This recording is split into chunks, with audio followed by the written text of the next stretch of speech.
Hello, everybody, and welcome to today's live video. Do you reduce conflict with your kids by understanding yourself?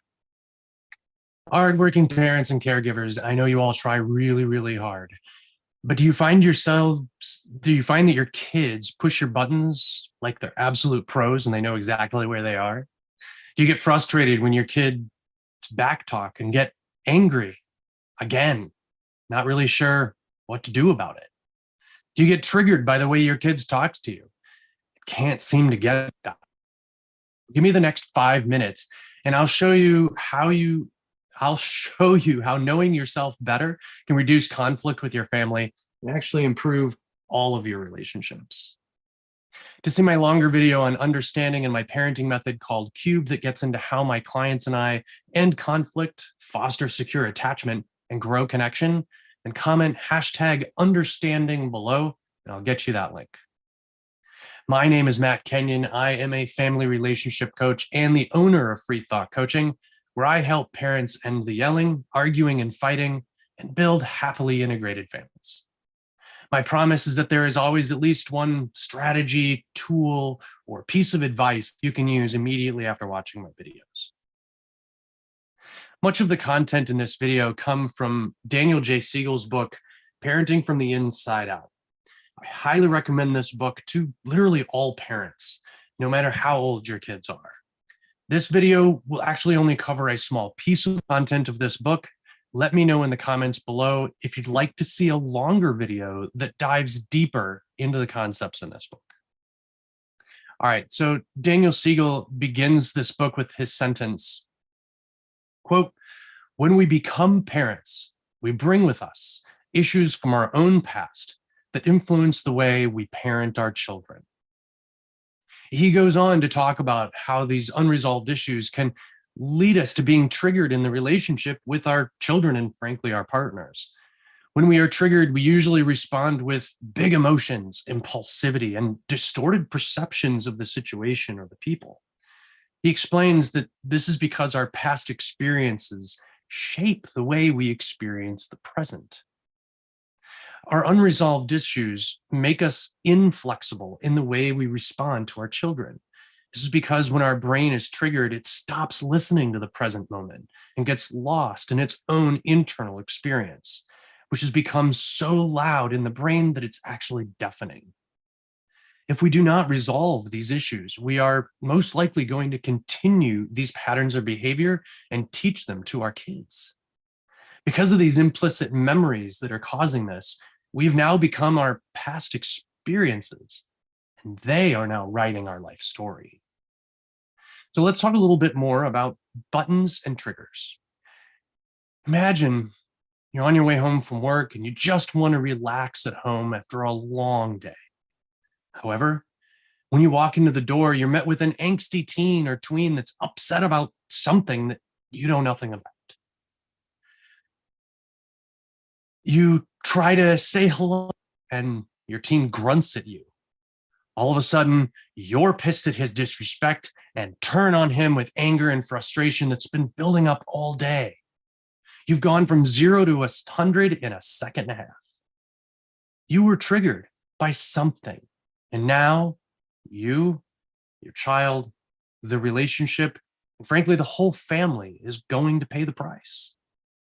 You probably don't even know why this response from your teen set you off on such a tear so fast. It's one of your unresolved past experiences that's rearing its ugly head. Note that this is your experience creating this response. This leads to my big point on buttons and triggers. They are your buttons and triggers, which means they are yours to manage, not someone else. Certainly not your child's responsibility.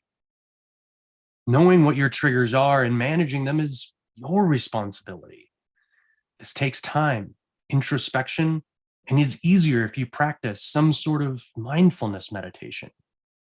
Buttons and triggers limit the flexibility of our responses. Okay, so let's talk about response flexibility. When we aren't triggered or dealing with our own big emotions or stressors, we have the ability to use our executive function abilities. This allows us to be intentional about our responses and have more response flexibility.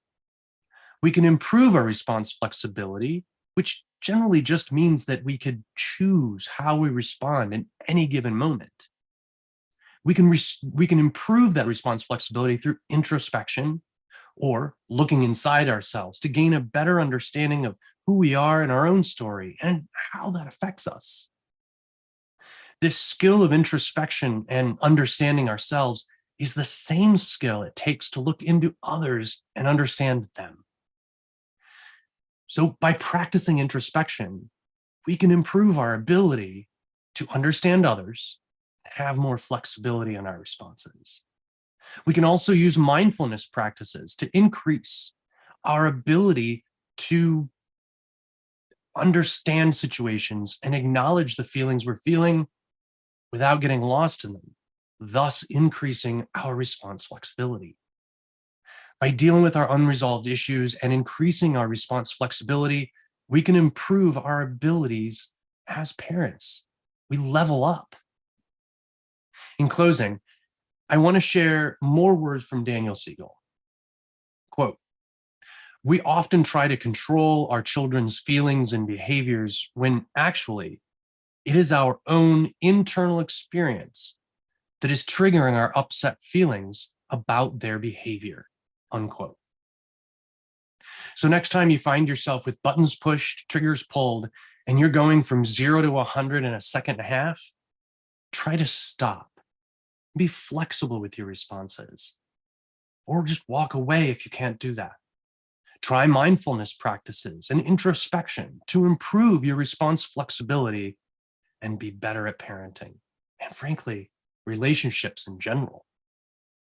Remember, if you'd like to see my longer video on understanding engagement and my parenting method called Cubed, that gets into how my clients and I end conflict and open communication, then comment #understanding below in the comments, and I'll get you that link.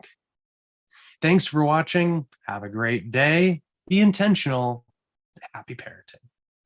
Thanks for watching, everybody. I hope this video has been useful to you. I would love it if you could leave a comment with something in this video that resonated with you or helped you and your family out on your journey. If you haven't already, don't forget to like and subscribe and hit that bell icon so you can get notified when I release new content.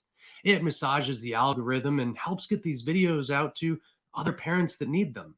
I really do appreciate your love and support. If you would like to join my Facebook community, Connected Parenting, where I have other videos, group of parents who are struggling with the same issues you are, there is a link down in the description. Have a great day. Try to be the parent your kids need today. Happy parenting.